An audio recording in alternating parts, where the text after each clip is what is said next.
Good afternoon, everybody. This is Ayla from the new federal state of China. Welcome to our special program, Miles Trial. We're live every day from 3 p.m. to 4 p.m. Eastern Standard Time to bring you the most recent update on Miles Guo's cases. Miles Guo is known as the founder of the new federal state of China, also known as the #1 enemy of the Chinese Communist Party. Lots of our families and friends were aware the United States government put 12 federal counts charges against Miles in March 2023. Now Miles's trial has begun since May 22nd. This is the 10th day of Miles' trial, and the government until now has called 9 witnesses in total. And so yesterday, we've briefed that the government called on the 8th witness who claimed to be a victim of several investment projects that were mentioned in Miles' cases. The defense team today continued to do cross-examination with the 8th witness and brought upon the next witness who is actually from Australia. So now let's welcome Max to our program, and he will bring us the most recent updates just from the courtroom. Hi there, Ayla, and thank you so much to all the friends, family, and fellow fighters that are watching around the globe. I'm very honored to be bringing you live updates here from the courthouse where Miles is currently undergoing his trial. I just want to say that, as some of you may have caught in a recent Getter post from his daughter, he was actually not aware that yesterday was 6/4. So he came in today very, very exuberant, almost in a joking manner, saying hi to everyone, making sure that everyone had a great day yesterday. And I hope you did as well. Today he sported a warm light blue suit, and like I said, he had a very, very welcoming smile. I don't know how to describe it to you, Ayla. While I was there sitting in the courtroom, it felt like I was being welcomed into his house as a guest almost, the way that he was looking at everyone and smiling at them.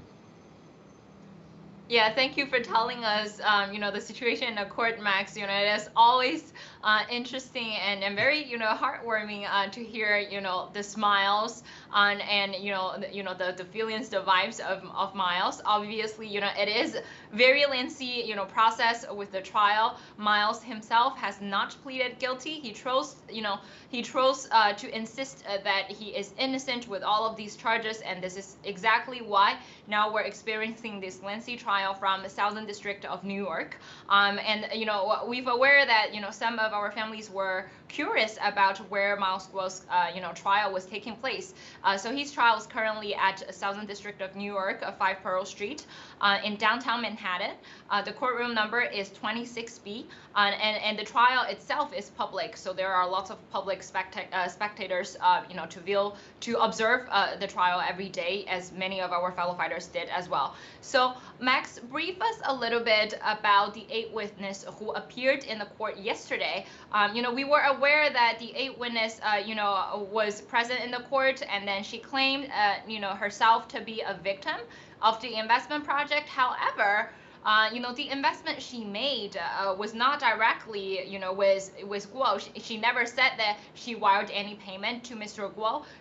She only said that she encountered a woman whose name is Sarah Wei, and then she did, certain investments in wires that was related to Sarah Wei, a VOG voice of Guo, and then, later on, she received a refund from SEC and from Fair Fund, with a less than 10% of loss. So brief us a little bit of how the cross-examination of the 8th witness, going in this morning.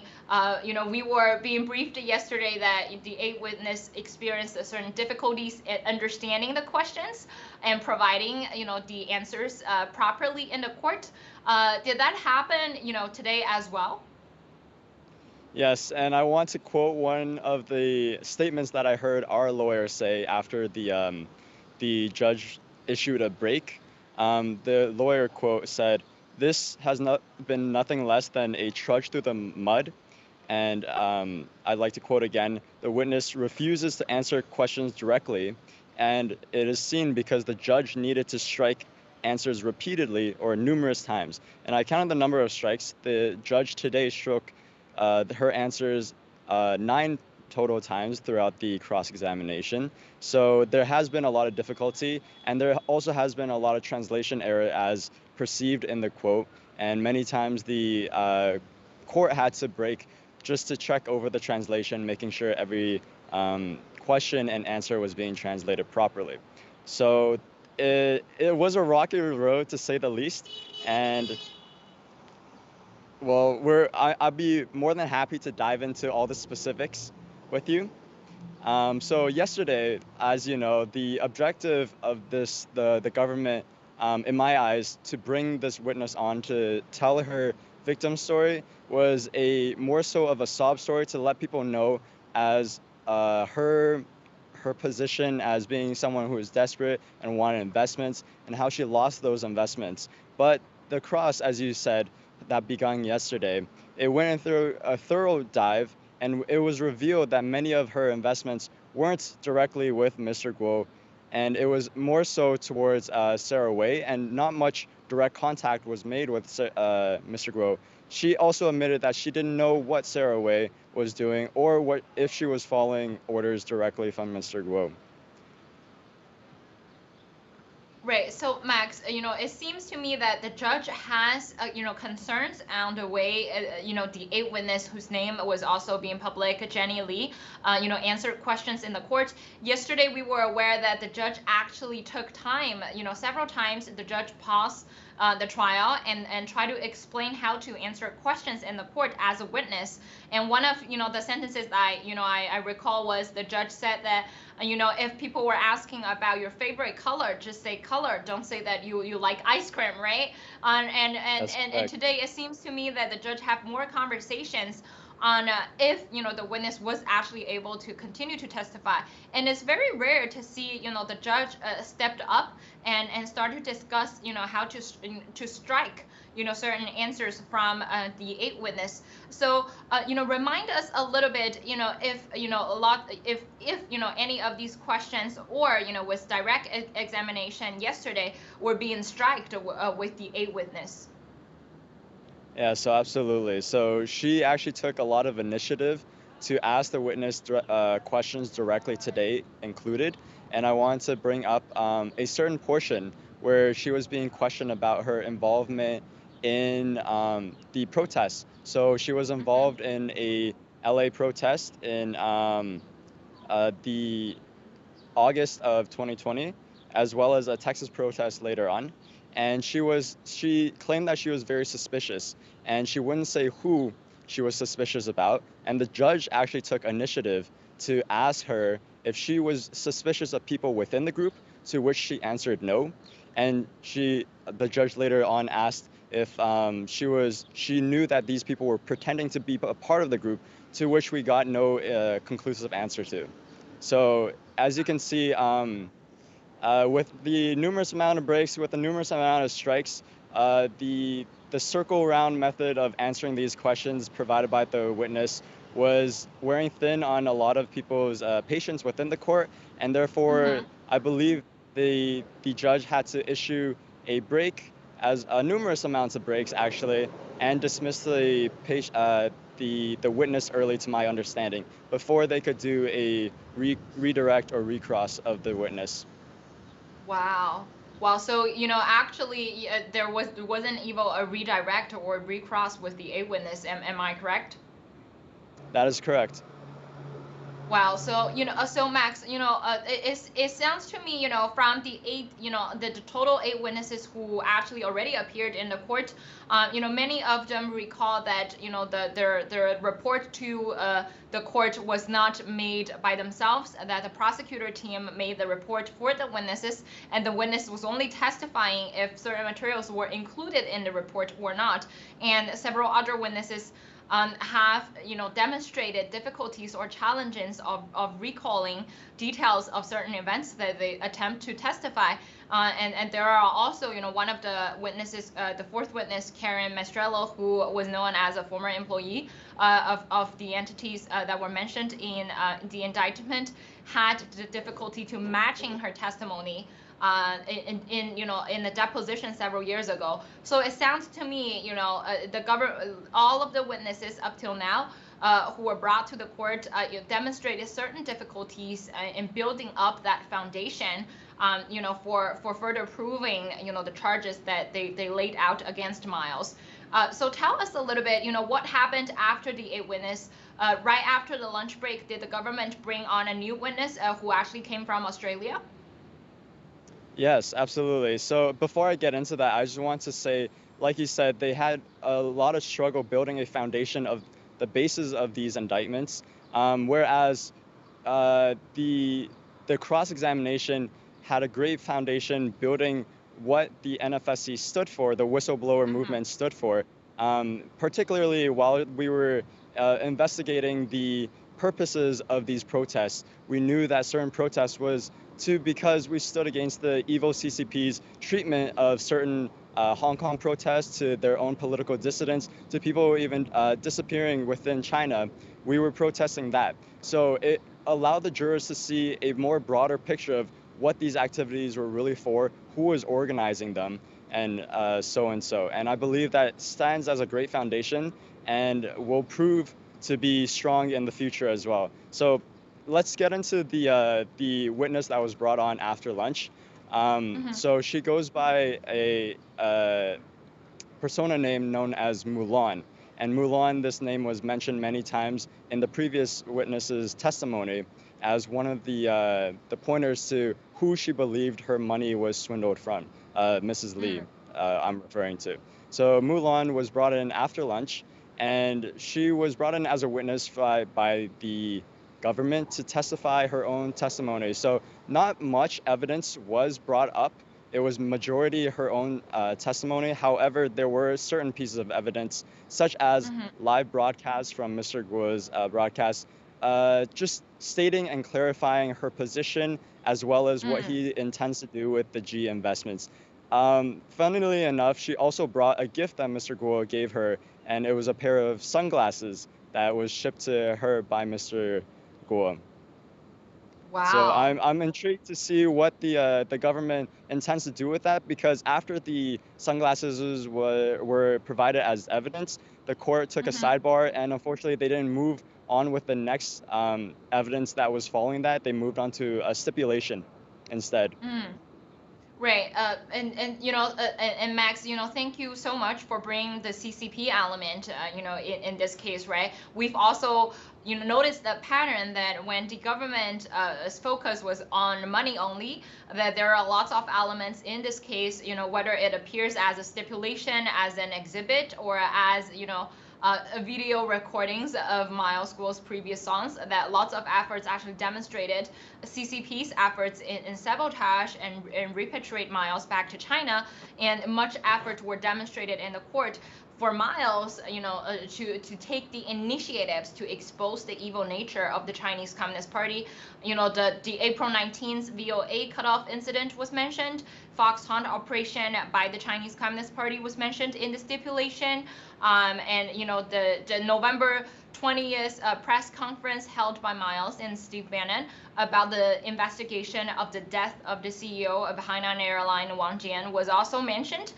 So lots of major events, related to the whistleblowers movement and the foundation of the new federal state of China were repeatedly discussed in the court, and that was one of the elements that brought the case, to a level of taking down the Chinese Communist Party rather than a normal criminal or a financial charge case. And so, Max, specifically with Mulan, with the 9th witness, we were aware, she was a former member, of our political movement, and it seems to me that she had certain involvement in some of the events or even entities that were mentioned, in the indictment. So when she appeared in the court today, obviously, our defense team has not started, cross-examination with her. But just through all of the direct questioning that you listened, in the court today, what arguments do you think that the government was trying to build with the 9th witness?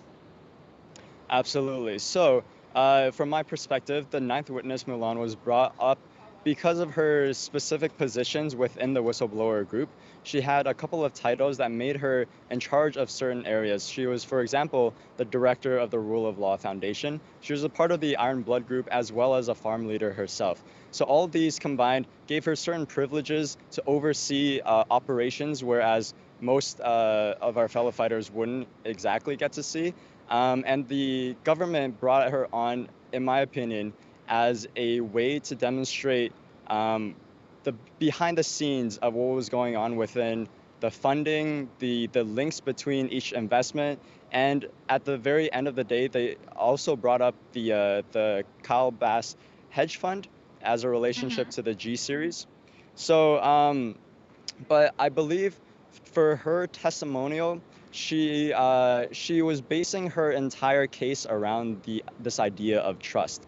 And this trust was brought up many, many times because it was almost as an excuse as to why she didn't read any court documents, why she signed away all the money, why she sent the money to, et cetera, et cetera. And she always testified that it was because she trusted Miles Gore. And this kept this idea of trusting Miles Gore as an excuse of overseeing operations was repeatedly brought up even during the direct, actually.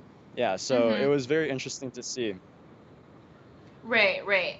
Max, it seemed to me, now the government was trying to bring, a variety of witnesses, who claim to be victims, but who actually received a refund of their investments. And now they're bringing, former members, of the political movement and try to claim, certain, leading positions in the movement actually testified now against Miles. And so, Max, when the ninth witness, were there to testify, did she use an interpreter or did she speak on herself? Obviously, with the eighth witness, she brought in the translator, and there are much of the time people were concerning about the accuracy of translation. There were sidebars, discussing the translation problems.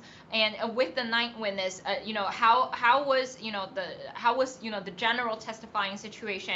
Did she speak English very fluently, or do you find any trouble or difficulty in understanding her testimony? Was she able to understand the question and answer it very properly in the court today?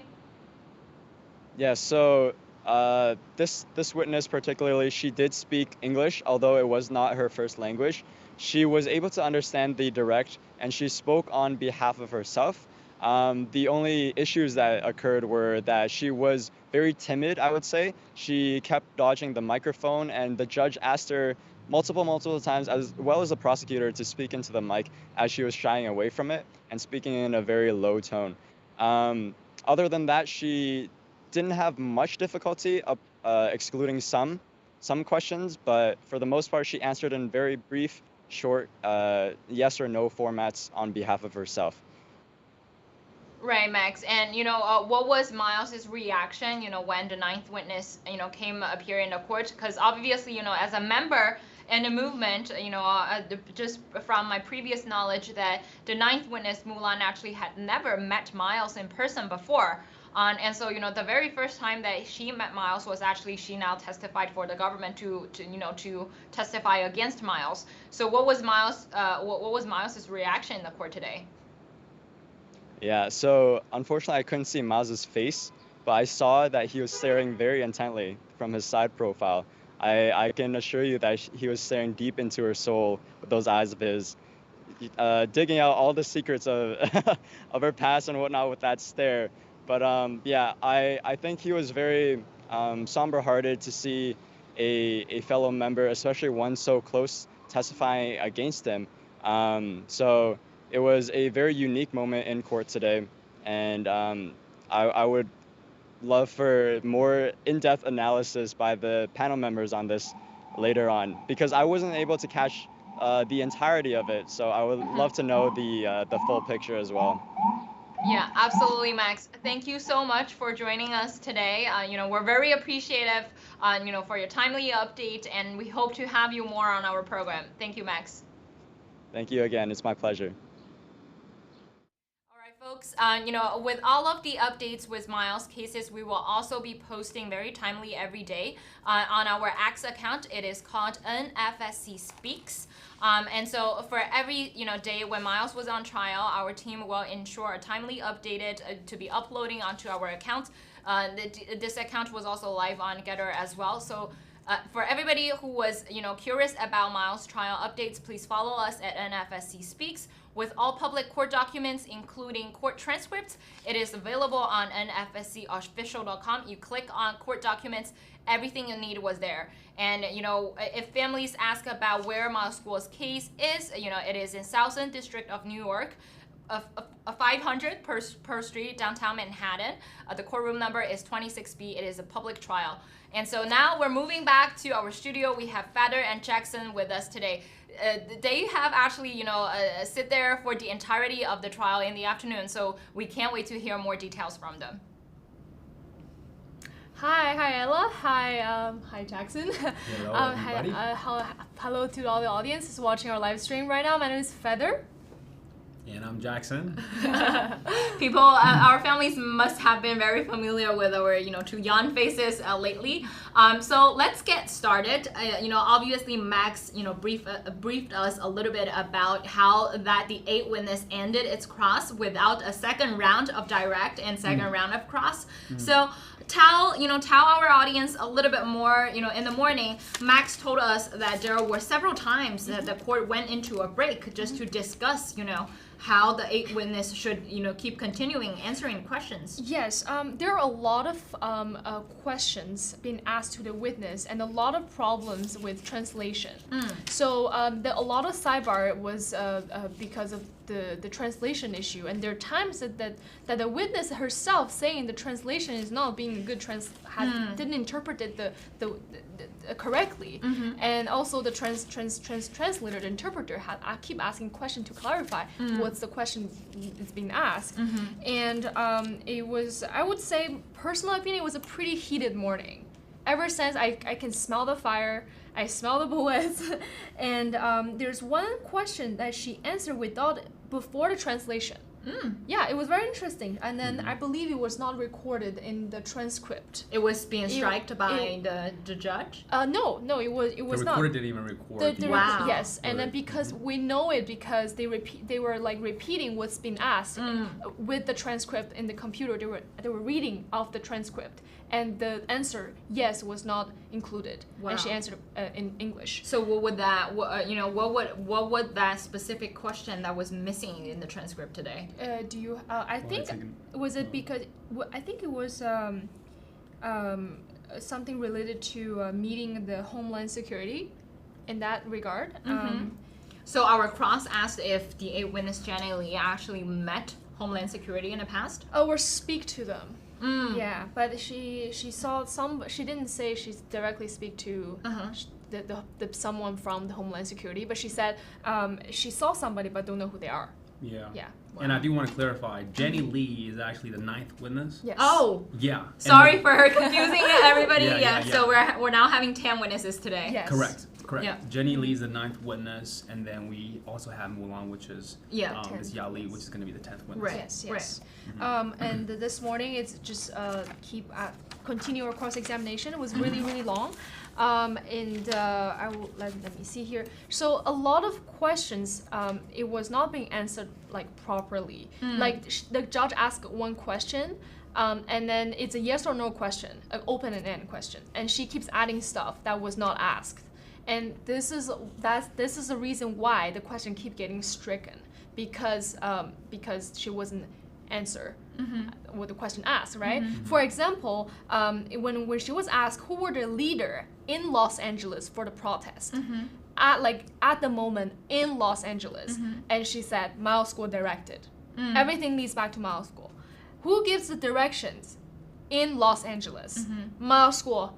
It's on the high table or something like that, and then beneath there's Sarah Wei, there's someone else, but Miles School give direction, but she doesn't say the leaders in Los Angeles. And a lot of issues with understanding the question and the interpretation, and a lot of interpretation has I don't know if Max mentioned, but the interpretation changed twice today. Wow. So we had someone from yesterday, it was translating for her, and today we had two more. Yeah, two new interpreters that came in, a gentleman and then also another lady.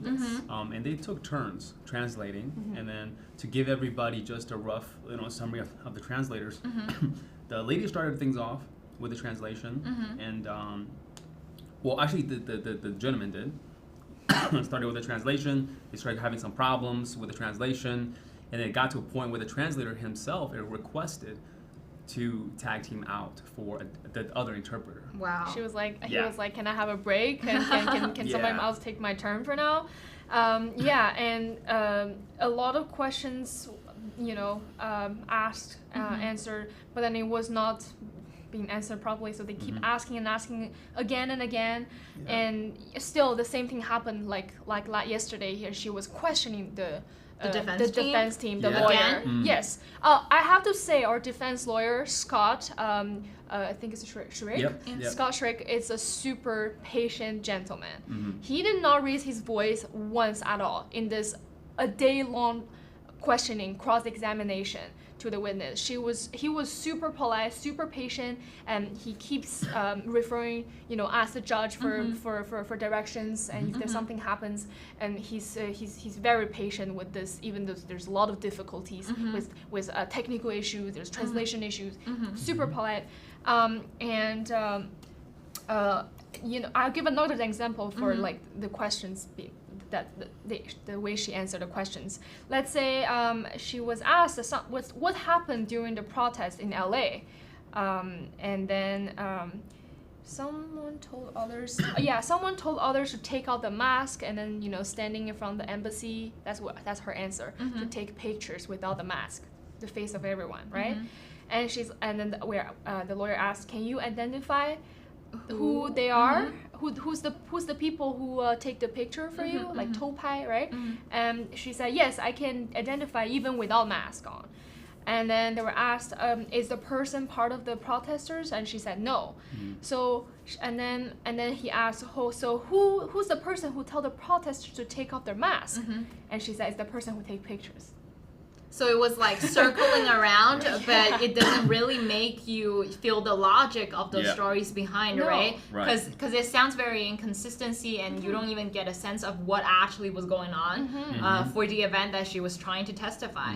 And so, I wouldn't be surprised, that the judge, paused, just the first round of direct and cross, and then decided to move on. And so, right after the lunch break, obviously the 10th witness and to, many, supporters, that might be a little bit surprising or astonishing to see, a former member of our movement went on a court tent to testify against Miles. I was aware that, the 10th witness, Yali, also known as Mulan, she actually came from Australia. So did the prosecution team mention to the judge that she actually flew from Australia to United States just to testify in this case? Yes. They actually mentioned that, as well as that she was accompanied by FBI agents. She flew here along with her daughter that was 11 years old. They mentioned that. And then the prosecutor also meant something that's interesting. The prosecutor said... so hold on, Jackson. Yeah. So FBI agent was with her ever since she arrived in the United States. Correct. Wow. Yep. I don't know if it's been said that she signed a non-prosecution agreement. Yep. She signed a non-prosecution agreement with the United States government. Yes. To tell the truth, to give evidence and give testimony, and go to meetings with the government. Yeah, in exchange for her not being prosecuted by the government. Yes, and she mustn't lie as well. She can't lie, otherwise she's going to be charged. Right, yes. right. So everybody, this is obviously the first witness out of the 10 witnesses that we've already seen in the court. She appeared to be the very first one that the government now made it public that the 10th witness, Yali Mulan, signed a non-prosecution agreement with the prosecutors. She flew from Australia to United States with the company of FBI agent with her family members, a very young daughter. And Did the prosecution team, give out any estimation? Because obviously she's from a foreign country. So did the prosecution team give out any expectations of the length of her questioning or stay in the United States? Great question. Okay. Yeah. Do you want to take it? You can add if I'd missed anything. So before, when we were still crossing the ninth witness, Jenny Lee, the government team actually spoke up and asked the judge to see if we can speed things up a little bit with this witness, because they're talking about how they have witnesses, like for example this Mulan lady that came in with witness number 10. She flew in from Australia. She's not going to be here for too long, so can we move things a little quicker when it comes to ninth witness? But the thing interesting about the ninth witness is like her testimony. And we can all go back to the transcript. This is public information. Like everybody go to NFSCofficial.com. You guys can find the transcript there. Is that a lot of things she said the day prior that she testified in court to what she said today. Inconsistent again? Very inconsistent. Wow. Like very yesterday, in the morning, in the afternoon, and even like within 30 minutes, she changes her testimony. Yeah, like for example, I'll give you guys a great example. She said that when she started coming out to speak against the whistleblower movement, Mr. Miles Gould, and I believe it was July 2021. Originally, she said that she did it not on GTV, right? Because she was afraid of whatnots, and she was because then she was on Twitter, doing her stuff, and then today she says she was on GTV doing the streams and the shows and whatnot.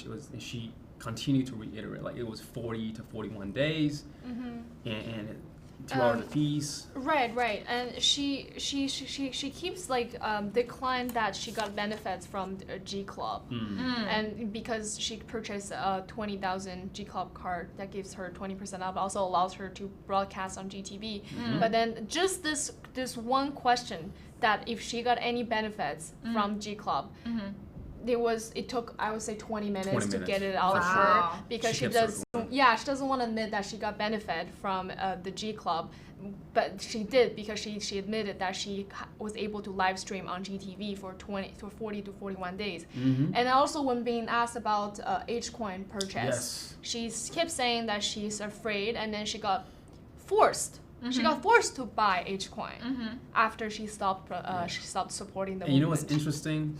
So she says in court that she was forced to buy H-coin, okay? And then when she asked for the refund, and she was reached out for the refund, she denied the refund. Like she said that in court, she denied the refund, and then.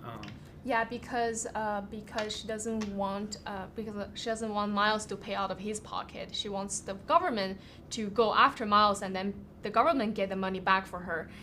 It's just very strange, like the logic of right. Everything. So with the problem with the interpretation, and then they mentioned about the schedule of the other witness, and they said we need the witness to be back finished this week by Friday. The last two witnesses for this week, and then our prosecutor, our lawyer, the defense team was saying because of the quality of the witness 9, and it's really not, it's out of our control to give a better, quicker cross-examination, but we will do our best. That this is also the reason why after the long cross-examination there was no further examination done. Right. Yes. Right. Yeah. So that's basically. And one more thing to add, and we'll jump to Mulan and everything about the witness number 9, Jenny Lee, is that it was mentioned in court that. About when she invested into GTV, because the GTV, the private placement was originally announced in April 20th, 2020, but she took out a refinance, a second mortgage from her home in February, 2 months before it was even announced. Yeah. So but she claims that she heard the news during Lunar New Year. But then she was testified before that the first time she heard about GTV investment, it was in April, 3 times. That's the first time. Right. So pretty bad. I would say pretty bad. The witness must have not done good homework before she appeared in a court. And I would very doubt that how the jurors would actually build this witness. It seemed to be, one of the worst witness that we've ever seen since the beginning of the trial. And it doesn't seem like she knows the consequences after, what's being said in her performance in the court. Right. She took the oath, right? Yes. She took the oath of answering questions each time when she came back to the court. So now let's move on, Mulan. Okay, I would doubt our audience have much more interest, in understanding why Mulan was there. I heard some dates that you mentioned, that Feder just mentioned, that the prosecutor team wanted to speed up and wanted to complete the witness testimony before Friday. Yes. So that mean, with the specific Mulan schedule, it needs to be, completed within this week. So in terms of timeline, they said in court that she'll be here for 4 days. 4 days. 4 days. And also, and because of the schedule and then the delay, because of Witness 9, our trial for today and tomorrow and Friday is extended. Wow. So we start, the juror enters at 9 a.m. And with end at 3 p.m. Right. Yes. Well, Yeah. right. So everybody, if it's a normal schedule, right? If it's a previous schedule, the court actually starts every 9:30 every morning. Yes. And then it ends 2:45. Yep. So it seems to us now it has extended extra 45 minutes every day, just to ensure the efficiency in the court. And so, just based on the estimation of today's progress, it seems to me that our defense was actually not started examining Mulan today, right? So all of the questioning was done by prosecutor team directly. Right. And so what other information did the government mention today about Mulan? Okay, great question. I mean, they started off by going a little bit of her background, how was she involved, and how did she discover Mr. Miles Guo? And then she said she did discover Mr. Miles Guo when she was doing research on a story for her friend that was based in China about a student that went missing. And then that's when she went on YouTube, discovered VOA, and then she saw an ad, advertising that there's an upcoming interview with this multi-billionaire Mr. Miles Guo, and essentially that's how she discovered Mr. Miles Guo. So the 419 incident was mentioned again on the in trial today. And also, she was asked about her involvement. Her involvement, her background in China as well, and where she was graduated, what was her job before, and also he mentioned like what things that she knows about, let's say, VOA, Rule of Law Foundation, Rule of Law Society, and what's her role in that organization. Let's say Rule of Law Foundation was a director. Starting from early 2019, she said it was appointed by Miles Guo, and also she also declared that she could not review any of the financial details about Rule of Law Foundation. So she was director, but she didn't have access to the financial part, and as well as G News. And she was the leader of the G Translator for articles posts on G News, and as well as Guo Media, and which she claims that Miles Guo never raised money for, only for GTV later on. And what really hit me is that when it was mentioned, Brother Seven, so 七哥, this is like a nickname that a lot of fellow fighters call, because Miles Guo is the seventh child of his family. She was asked, so why do you call him Brother Seven? She said he asked them to call him that, and he's like, why? And then she said, because followers are like brothers and sisters, we're like a family. And then the prosecutor asked, why is a family? Why do you feel like a family? And she said, because we care of each other and we work together. And I wanted to mention that a lot of audience, because of her deep involvement and her influence beside of Miles Guo, and also in the Iron Blood group that was really close with Miles, her influence it's gone up to the point where a lot of people follow her and then believed her, and then because she's one of the most trusted person with Miles, and a lot people of may think that she was one of the most trusted person. Yes, for sure.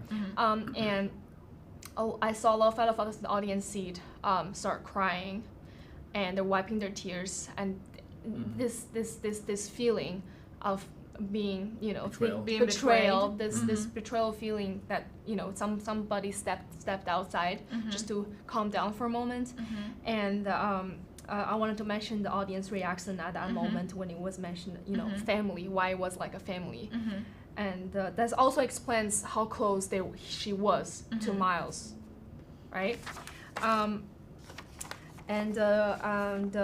Another we're gonna pause here a little bit, for everybody to understand. So it seems to us that the government started to, have her describe, what involvement she had with certain entities, right? Rule of Law Foundation, Genius, her position in the movement, her position in the Iron Blood group, which is a core kind of like members, who might, carry more responsibilities of taking care of supporters, helping supporters in, in New Federal City of China. So the government did lay out, in movement-wise, what positions or what projects that she was placed in before, and entity-wise, what knowledge base she might have, just in terms of the previous positions that she may have, and then did the government mention about how she was decided to testify against Miles, because obviously that was one of the main questioning, right? Because she mentioned about how close the supporters are. We were families, we were brothers and sisters. We even call Mr. Guo sometimes brothers. And so did the government mention anything, how come that she entered a non-prosecution agreement with the government, and what was the main reason? Was it because she was one of the very closest person and fear the prosecution possibilities, or was it a willful decision that she surrendered herself to the government? So no, they did not go into the questions. Okay. To give you guys a little bit of background, this lady, she grew up in China, 20 years in China. Then she immigrated to Australia to study accounting. Okay, and then she got her master's degrees in accounting, and from there she was working in accounting, and then that translated to her discovering Mr. Miles Guo because the 419 whole incident happened in 2017, and then based on that was the background because of accounting. I think they can speak on her being an expert a little bit, but one of the questions that was really interesting is that the direct asked her, why did you believe in Mr. Miles Guo, right? In terms of everything he said, and then she said because everything Mr. Miles Guo said in his broadcast were true, and then the direct asked her, like, what did he say that was true? And then she said, well, everything he said, all the whistleblowing, the exposing the CCP, how evil they are, the infiltration into the Western countries, that was mentioned in court, it'll be on the transcript.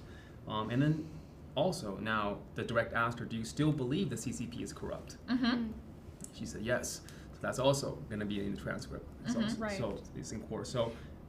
Yes, also at the beginning, she was asked who gives instruction on all the investments, every single investment, and she's a Miles Guo give all the instructions, and then she was asked about her beliefs in everything that he said about investments, and she's like, before, yes, I believe 100%, 1,000%, and then she was like, what about your understanding now to everything? And she's like, it's a scam. And this scam is being repeated several times. The term scam that she chose to use 2 times, and I think it's it could be a very hurtful thing to hear for a lot of fellow fighters sitting in the audience seat today. Right. To see, we want to put the emotions aside a little bit, right? We want to first understand what is actually happening to the court. For sure. And the betrayal thing is another topic, right? For sure. And so let's just move on a little bit. So when the government continued to do the direct questioning of Mulan, what specific reasons or at which point that she testified that she thinks that things are going wrong and she decided to make a different decision? Well, from my perspective, like when they were going through that, it was when all the private placement starts happening.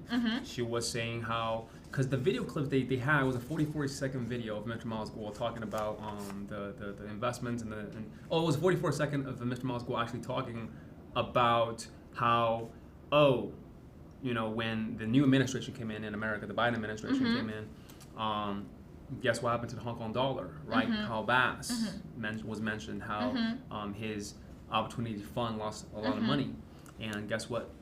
The fellow fighters did not lose the money. Sirocco was mentioned, but it was taken out of context a little bit because not everything was explained very well. I think it was the Heyman management. Yeah, the Heyman Capital. Yes. Heyman Capital management from Kyle Bass. His name came up.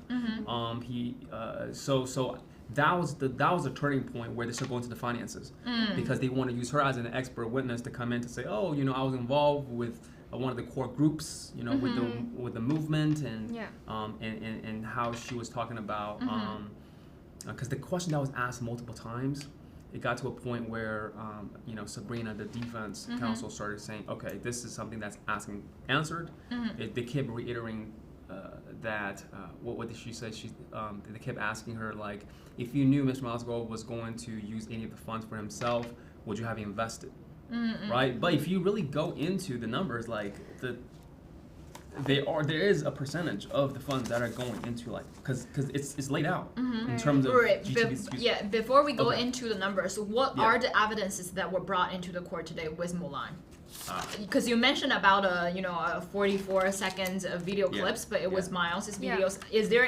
Are there any other evidences that she brought into the court and to present to the public? I think there's one physical evidence been brought to the court. It's Miles' school sunglasses.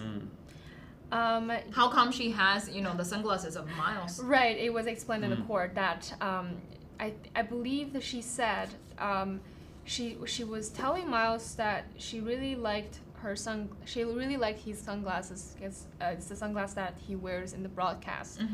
And Miles school said, oh, if you like it, I'll give it to you. And then he mailed the sunglasses within a gift box. Not like a glass box, like a glass holder or something.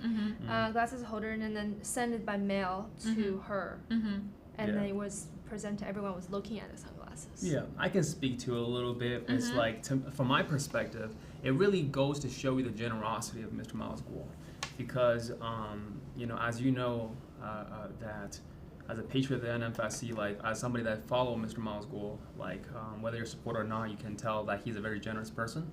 And so I'm going to refer to this lady as Mulan, if that's okay.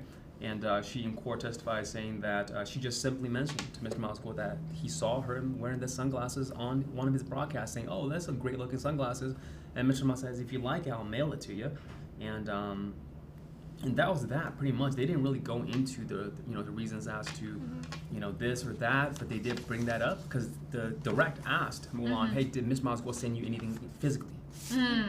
Right? And then that was the evidence that was brought, which is the sunglasses, which is interesting. I feel like it was more of a, from my perspective at least, it's more of a show of sign of generosity from Mr. Miles Guo than anything that's necessarily against them, because they didn't really touch on. Because it reminds me of one of our defense cross with Karen Mistrello. Like she asked about whether you received any gifts during your employment, and they mentioned about an Hermes puffer jacket, right? And it was also sent as a gift to the employee. So it seems to me that a part of the testimony or part of the evidences was actually confirm the Miles that we had contact, or that Miles that we believed who are very generous to the supporters, regardless of who they are and where they came from and if they were close enough to Miles, but that Miles always showed that generosity to Chinese people and to people around him. I think there's I couldn't find the notes here, but then it was asked how she, as a farm leader herself, and she was asked to handle some investors' money, and then there's money sent to her account, as I think it was farm loan program. But then the question followed. It was, oh, if you're this leader, would you use investors' money? And she's like, no, I never used investor money. But then related question to Miles regarding to whether he used, if you knew he used investor money to do certain things, would you still follow him or make invest with him? I think that question got an objection, right? Well, I mean, when it comes to, so here's something interesting. I can go into evidence 3 really quick. It was a video clip, the 44-second video clip of Ms. Moskowitz talking about one of the investment opportunities. So here's the thing. And this video is from July 13, 2022. I roll that down. It's from a Q&A live stream with Ms. Moskowitz. And they took out a very small clip. Because, I mean, imagine this, right? Because, you know, we all know Ms. Moskowitz's live streams are 2 hour long, sometimes 3, even longer. So it's like, how can you, I mean, if I remember correctly, the Titanic is like 3 hours long. It's like, how do you get the full gist of the movie in 44 seconds, right? So that's number one. But number two is like, because of that video, the direct question to Mulan was, why do you believe was the reason why Mr. Moskowitz started all these projects, the G series, the investments, the whatnots? And she testified in court. She said that it's because he wanted his supporters to become wealthy, okay? Because the CCP is scared of the supporters if they, you know, became wealthy, so they can actually fight back, have an ecosystem of their own, and not be targeted, manipulated, you name it. Right, because we talked about this yesterday about how the CCP spent $4 billion, right, against the NFSC. Imagine $4 billion. So it's with just one event. Just one event, $4 billion. That's a huge dollar amount that for the average person is. I don't think they have the perception of understanding what $4 billion are. It's cash. We're talking about $4 billion cash, right? So I think it's a huge deal. So adding on Jackson a little bit, the $4 billion was one of the video clips that were played in yesterday where Miles stated in his broadcast previously said that he had intelligence. He confirmed that the Chinese Communist Party had spent around $4 billion United States dollars to attack the foundation ceremony of the new federal state of China, which was taking place on June 4th, 2020. And so imagine, you know, how much money, how much effort, and to what extent that the CCP was trying to attack the new federal state of China, right, with the sole mission of taking them down. And so, you know, brought in today that, you know, it seemed to me that part of Mulan's testimony were actually confirming what, you know, what the NFSC has been doing, the G series, the ecosystem that built up around to protect and to enrich you know, supporters who share the same value of taking down the CCP was part of the reason that, you know, we want to keep the assets safe from the control and from the threats of the Chinese Communist Party. Right. I mean, going up against such a giant, a transnational organization, a criminal organization, right, like the CCP. I mean, we're going up against a country that can literally print money at will, which goes to show the true what is the true value of the RMB, for example, the Chinese currency. But with that being said, going up against such a, I would say, a large evil adversary, a lot of the things that you got to do things that may not be the most conventional, right, to get the job done. But anyways, I just think it's something to bring up. Like the $4 billion, that's a huge astronomical amount of dollars, just for one event. So yeah. And what did Mulan testify after the, you know, after the 44 seconds of video? Let me take a look. Well, from there, she literally said, I mean, the question was, why do you believe Mr. Moskowitz started these projects? And that's when she went over to say about the CCP and everything. She went over the CCP a little bit and then talked about how Mr. Moskowitz wanted to start all these projects to help enrich all the supporters and all the Chinese people around the world. So they have, you know, number one, the GTV being its own platform, just freedom of speech, being able to speak on, have a space, a trusted, at least a free space to speak their minds.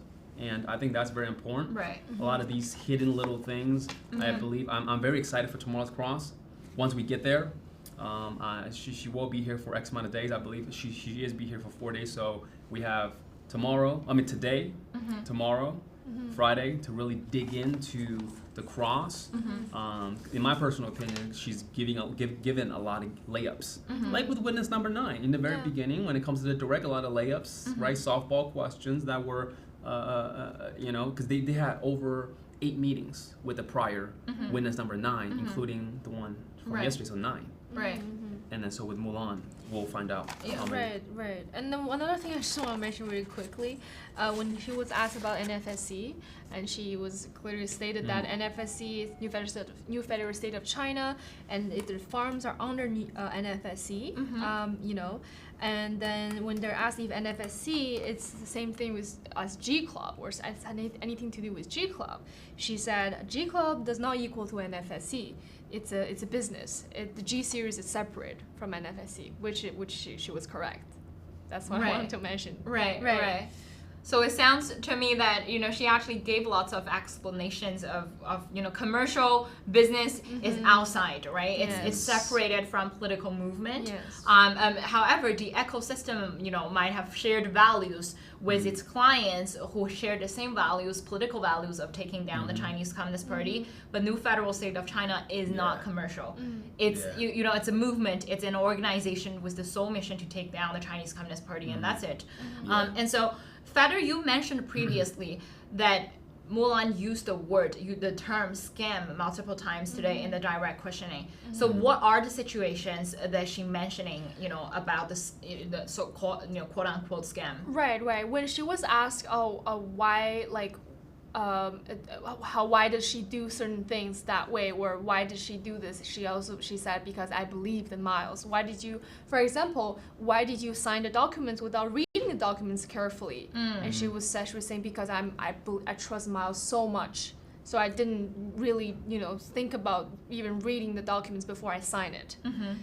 You know, regarding to the risks, right? Regarding a lot to of the negligence details on the individual level, but pinned on other people. So.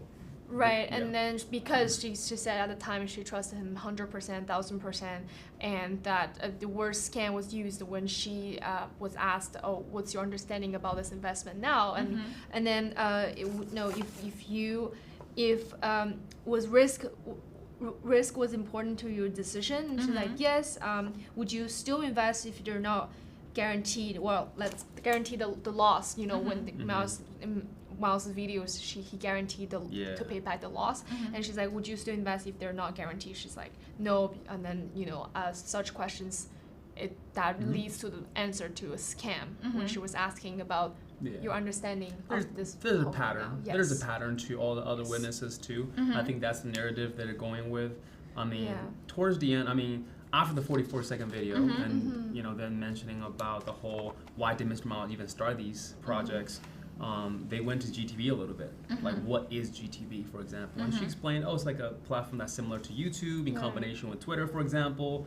It's also a platform where, she said in her quotes, true news from the West was able to reach the Chinese, China, to the East, and vice versa, right? So, you know, a place of free speech. She mentioned the Great Firewall, the CCP, how a lot of the information overseas are very manipulated. So this is a true platform that was able to,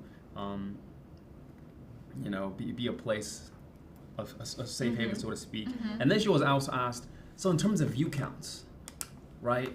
They said, well, how many view counts were on GTV for? And then she answered, well, billions of views on GTV for people that watch Mr. Miles Guo's live streams. And then she was asked, well, how many views were on YouTube? For example, asking about Mr. Miles Guo. Oh, not as much as GTV, which in reality, it tells me as a bystander that because I don't see the real analytics to tell everybody, it's exactly this many views, right? But it's telling the jurors, because I was looking at the people's reaction because we were sitting right there and the jurors right there in front of us, that I think the common sense, the logic, when you connect the dots, is like, it really goes to show you that a lot of the platforms, because we know Mr. Miles was silenced, right, off of Twitter and YouTube. He can't do live streams on YouTube versus him posting more clips and things like that. So it's a little different too. So it really goes to show, at least for me personally, like on GTV, the true numbers are the true numbers, which really shows the real analytics of multi-billion views. Right. Versus what was being suppressed on other platforms. Yeah. Right. So it really solidifies. Right. GTB. We're gonna pause here as you know we're reaching to 4 p.m. right now. And so everybody follow us on NFSC Speaks, and thanks so much for Feder and Jackson to bring us so much updates about the 10th witness. Obviously, the government, it is still the time for the government to bear the burden to prove the charges that they listed out against Miles. And up to today, Miles continue to insist that he is innocent, from all of these charges, right? So we will see what arguments that the government was trying to lay with specifically the 10th witness, who were a former member, of the political movement in the new federal state of China. And so everybody, we will be back tomorrow at 3 p.m. And if you're curious about any of these legal documents, go to nfscofficial.com, click court documents. You will find transcripts and other public documents that you could find on the docket as well. So thank you so much for following us. We will pray for Miles, and we will see you tomorrow.